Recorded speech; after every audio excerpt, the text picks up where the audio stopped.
this Stainly hand driller. I need to fit it here in this cabinet. As you can see, there's a big depth on it, and if I put it here, the cabinet won't close.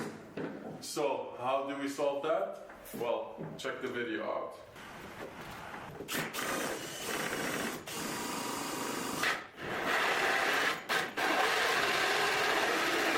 Make sure don't go all the way. We continue from the other side.